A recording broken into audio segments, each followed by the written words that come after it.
So this is a Oxer Bounce exercise that I use regularly for lots of different horses of all different levels, often the day before a competition. It's a way of really making the horse think about what it's doing with its feet. It uses different profiles of fences and it makes them very snappy and very active. So this exercise I've set up here is on a straight, and it's a bounce with 3.2 metres apart. I've used cavalettis, but you can use any other types of fences. Then we've got 2 non-jumping strides to an oxer. It's a square oxer.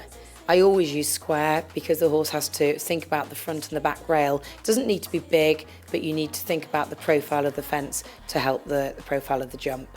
And then the same distance out, which is 10 metres, to another bounce on 3.2 metres. So this exercise can be used from both directions.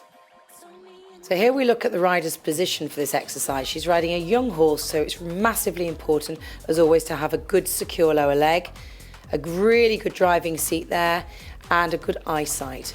And you can see here how her landing position is very good. Again, that lower leg with the heel down, her eyesight up, and the arm pretty much in a straight line, just following the horse's mouth.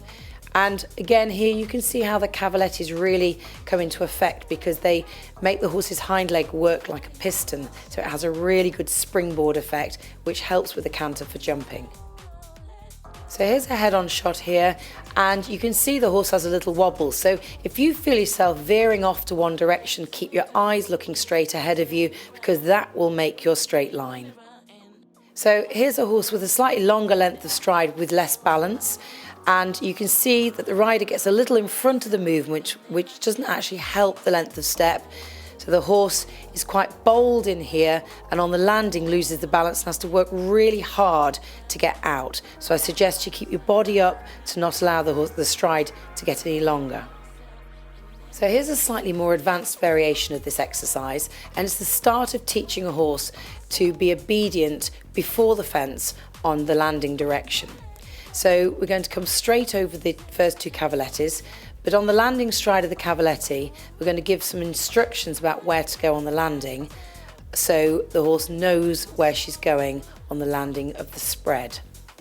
Okay, so if you're a little bit late giving an instruction, like Ben is here, you end up going to the inside rein and the outside shoulder can pop out. So that's what that would look like in the air.